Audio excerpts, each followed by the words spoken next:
Hold up, just one more time. When that beat dropped, that shit is crazy. Everything is not a fucking battle. I don't have to prove a point all the time. I be mad at people because we all got the same resource, which is the world. There's clearly ingredients. But yes, maybe I'm not gonna go, like, and hit the wild run, but it's me.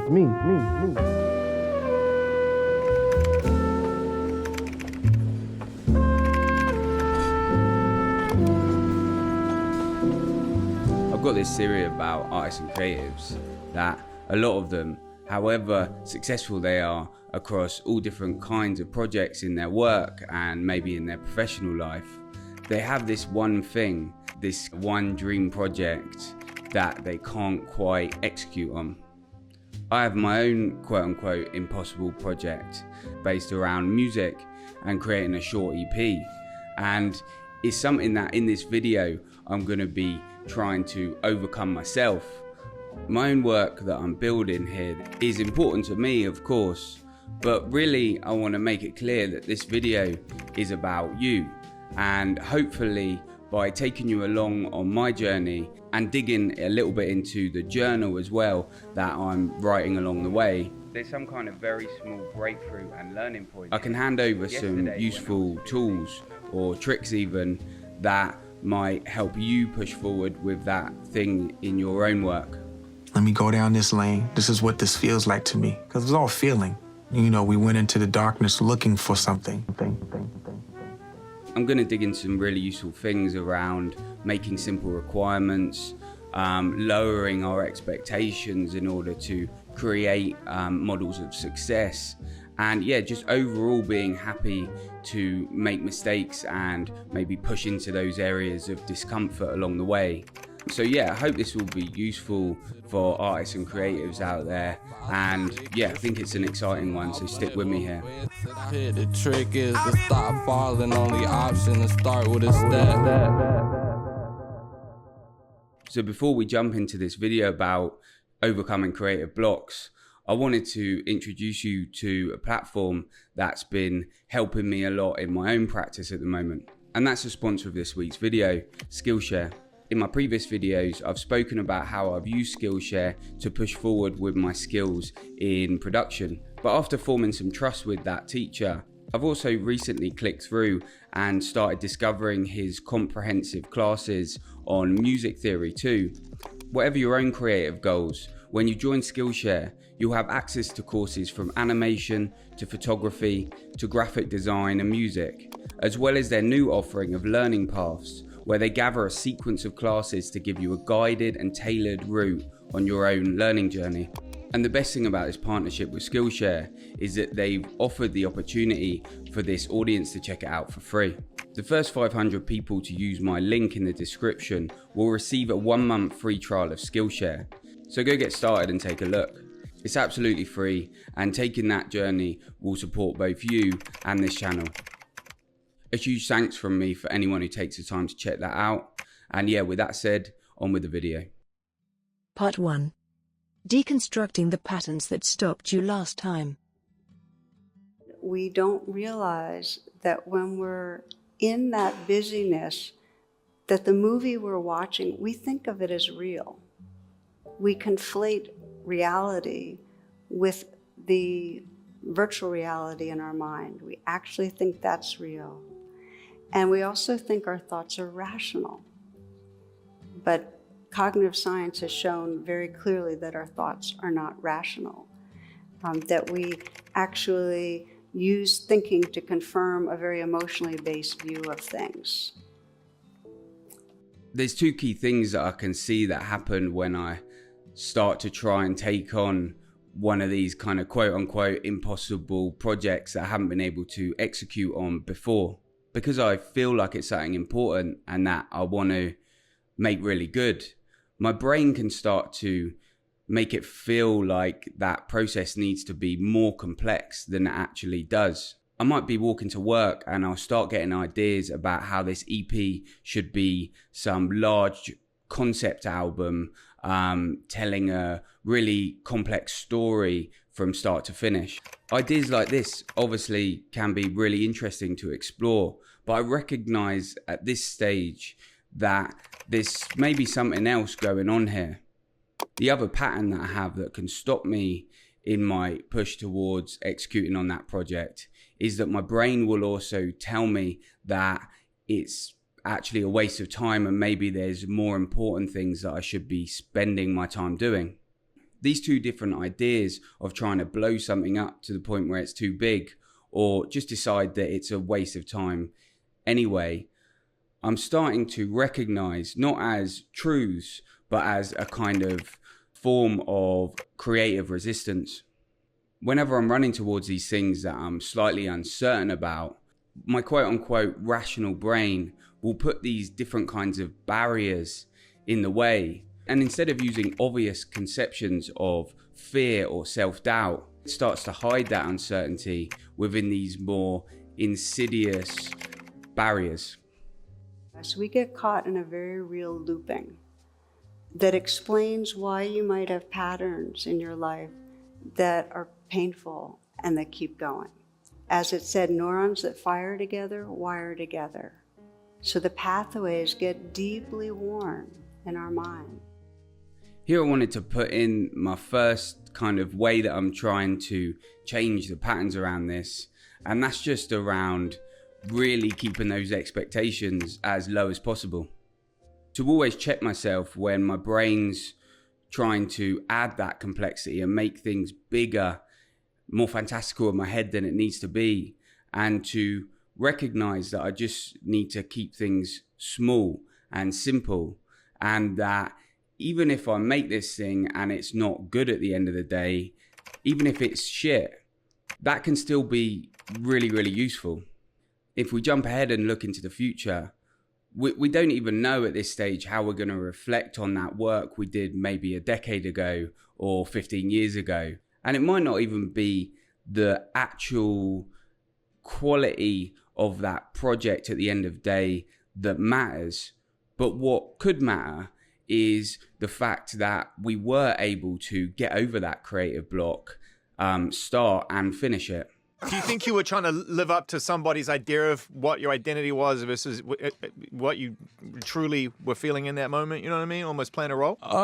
Maybe. I feel like maybe I was doing that, but what makes it like actually embarrassing is that you're a kid. Yeah, Do you know what I'm saying? Yeah, So yeah. think about your like ideas about the world and kind of like what things are when you're a kid. Yeah. There's like my first beats on there that I just cannot stand.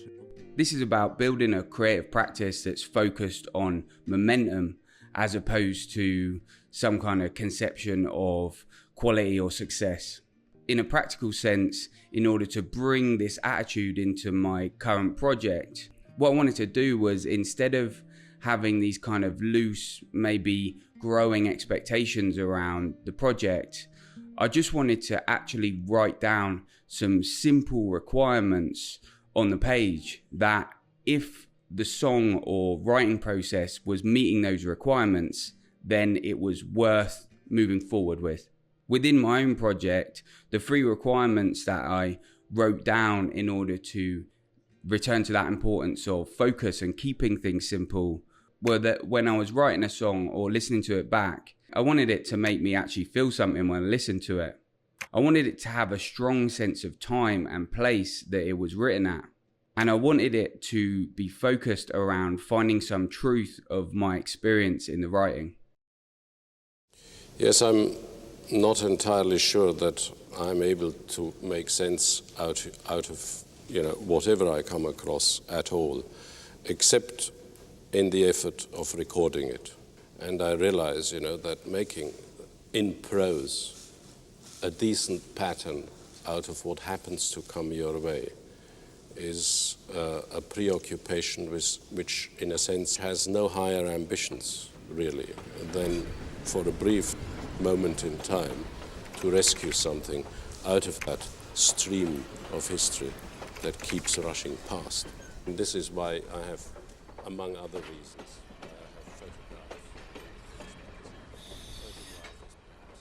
Now, your simple requirements might be completely different from mine, but I would really recommend, if you're taking on something that you haven't been able to do before for whatever reason, that you think about setting these down, you know, kind of 3 or less things that if this work is actually achieving these simple things, then it is successful and it is worth pushing forward with. By setting these out on paper, we can have that clear focus and realize that all we need to do then is stop questioning ourselves so much and try and get that thing done. As we move through life, one of the main things that's going to inform our confidence and make us feel like we can achieve things and want to take on different challenging things is having some sense of similar models of success that lay behind us that we have been able to overcome. Again, this isn't about this project itself being, you know, absolutely amazingly successful. It's just about when I'm taking on something similar in 5 years' time, for example, when I get stuck, I can recognize that I have a process that I can trust and look back and see that I was able to execute on something in the past.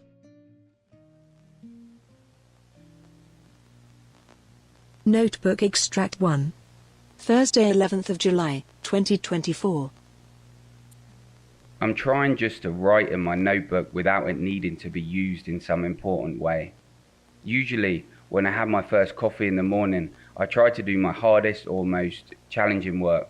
This first morning coffee is when my journaling and writing comes out most easily too. So I've had to change my ideas a bit around this time.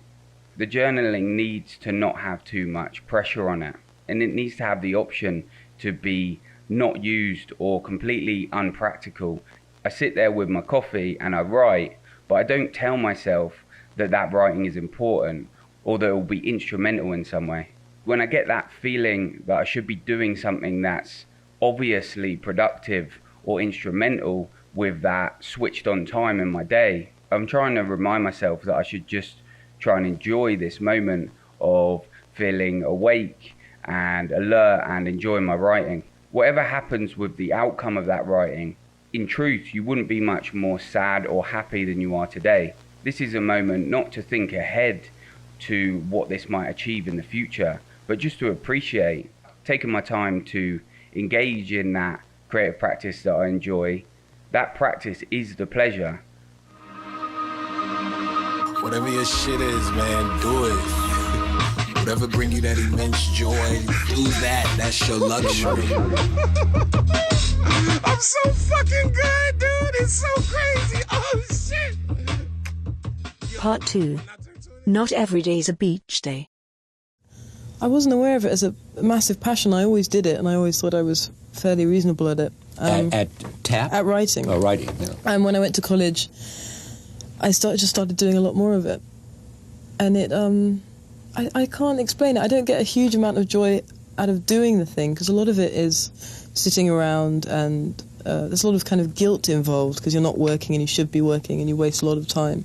But when it does happen on good days, when you do write 3,000 words and they're, you know, as good as you'd want them to be, then it's wonderful. I don't think anything could beat it. But there's no question in your mind, you know. I heard a story once about a fiction writer who, the day before she was going to send her complete novel to her agent, she read Cormac McCarthy's On the Road and decided that a piece of work needed a complete rewrite. If you're anything like me, this story might ring true with you a little, where you've had pieces of work, things that you've created that you're quite proud of and happy with, and then after comparing it with someone else's work that you love, or maybe just having a look at the work that you've done in another moment, you know, later on in that week when maybe you're feeling a bit tired or you're just not in the best space, you end up judging it so negatively that it can leave you feeling kind of hopeless, demotivated, or even deleting large swathes of work that have taken you multiple days to do. I actually found something really useful in the early days of this project around this idea of what do we do on those days where we're feeling maybe a bit tired or less motivated. And that comes around this idea of developing a kind of default practice. In order to explain this a little, I want to jump back into the journal and a little extract from something I wrote on day 3. Notebook Extract 2. Saturday 13th of July 2024. There's some kind of very small breakthrough and learning point here. Yesterday, when I was feeling, no exaggeration, absolutely hopeless about this songwriting approach, I took to writing freehand in my notebook, just reflecting on what was going on in my head at the time. It just felt like journaling, but even in that state of relative hopelessness about the project, I was at least still able to produce some writing and have something that I could feel like I was doing. This work wasn't supposed to add up to anything, but this morning, when I was working a little bit on some of the background in one of my Ableton projects, I started messing around with some sounds and got a few ideas for rhythms in my head, and went to my notebook and started just using those kind of journal notes that I'd written as standing lyrics to kind of map out those rhythms. This wasn't anything amazingly fantastic or kind of hugely successful, but what I realize now is that that day's work yesterday, where I may have just not got anything done or even just had a change of heart about even taking on this project at all, I was actually able to just create something that today feels at least like a place to start. Along with that idea of acknowledging the truth of the matter, which is that we're not always going to feel super positive and super motivated, but we can find some kind of default practice that will have the ability to nourish the work at the end of the day. Another overarching principle and kind of pattern that I'm changing about my approach to this project is about not actually listening back to the work or engaging with the work when I'm not actively working on it. I think songwriters will probably get this and understand this quite easily, but I wonder how much it resonates with other creatives too. Often if I'm working on a song or a piece of music, I might export it into an MP3 and drop it onto one of my email drafts and end up kind of listening to it when I'm out on a run or sitting on the bus. Although this experience can feel fun or natural, on reflection, I've wondered what I'm actually looking for when I open up that piece of music, when it's not finished and I'm not actively working on it at the time. I wonder how much this is linked to my kind of ego, and if by going naturally to listen to that piece of music, I'm trying to kind of bolster up how I feel at the time and try and bring some sense of achievement or, you know, great success into that moment.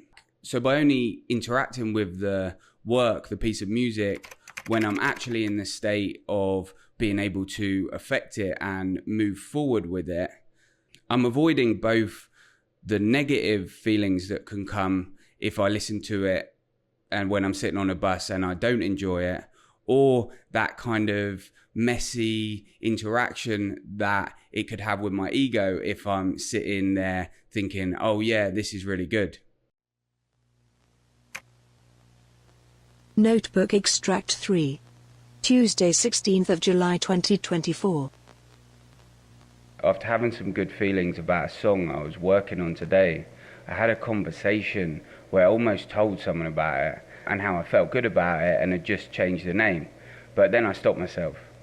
It's quite strange maybe to be so obsessive about stopping yourself on stuff like this and not sharing your work in this kind of extraneous way.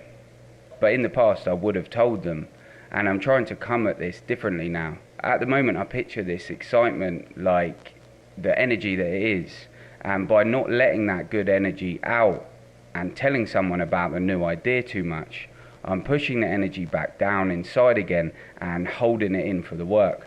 An extension to this that takes it quite far is that I won't even read back the writing that I've done to see if I like it or not, unless I'm actually working on it in the moment. I won't just pick up the notebook from the table randomly when I'm making a cup of tea, for example, to read what I've done that morning. What I'm hoping is that this is helping me leave my ego out of it as much as possible.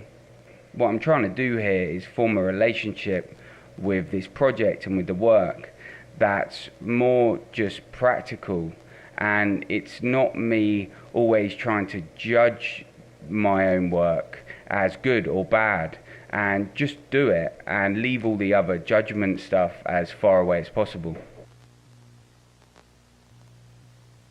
Part 3. From requirements to form.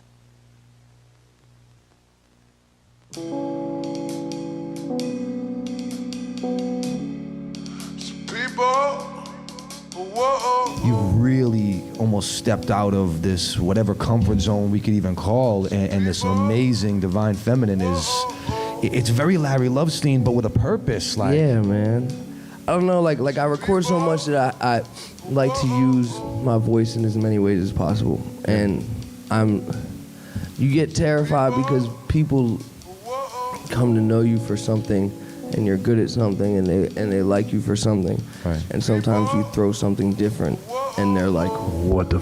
Yes, maybe I'm not gonna go like and hit the wild run. It's like some people can do, but it's me.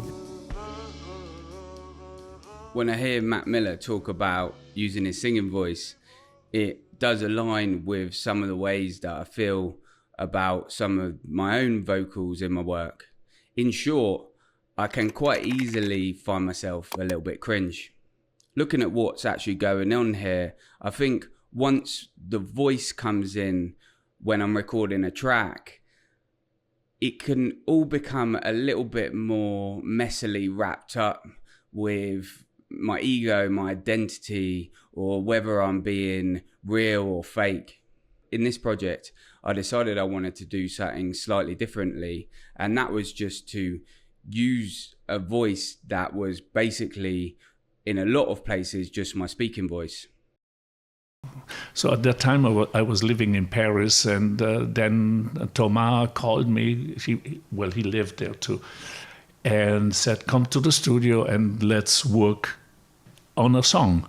So I'm happy, went there and thought, okay, great, to work with Daft Punk, and I start to play piano and I sing and we compose a song, and they said, no, let us do the music, you just talk, you just tell the story of your life. Again, we can see that this does put certain limitations on what I can do with the work, in terms of, for example, like different melodies that I can use.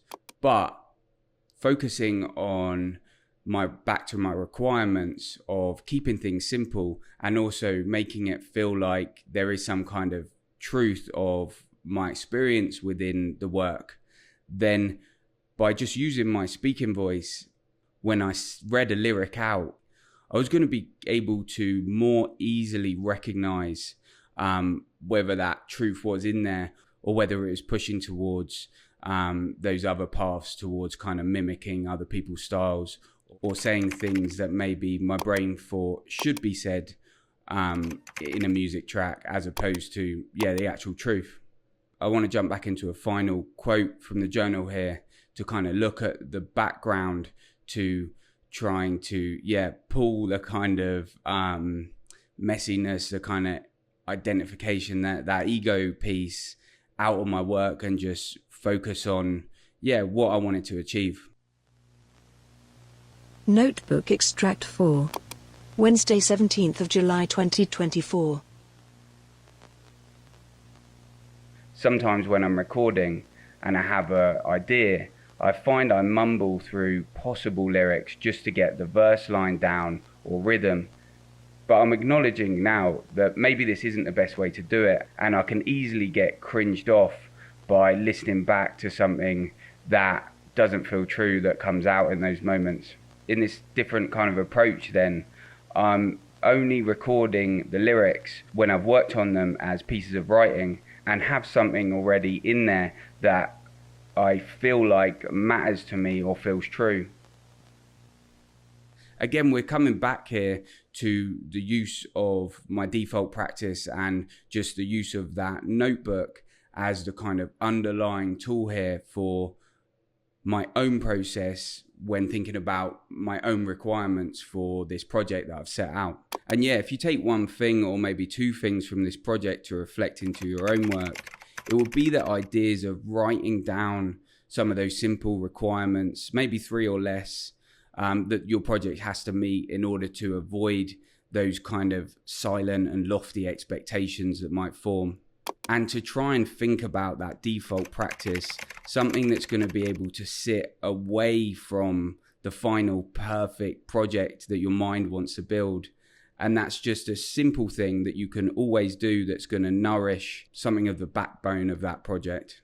Even when you don't quite feel up to engaging with that big, perfect blank canvas or that folder named Final EP or your entire novel transcript. Part 4. Taking it from here. Okay, this was just a part of this story and is obviously not complete yet, but I hope it might be encouraging and give some people some tools in order to think firstly about what is that hard project that they're not able to take on, that thing that maybe they're avoiding, and yeah, have some tools in order to maybe form some new patterns that might help them engage with that. In my next vid, I'm going to be continuing on with the story of my project and also the themes around how we might finish this kind of work. Do consider checking out that Skillshare link if you want to browse all that stuff there, again, completely for free on that month-long free trial. As always, thanks to the growing list of people who are supporting this free education and help for creatives who watch it. And yeah, with all that said, good luck in your own work and speak soon.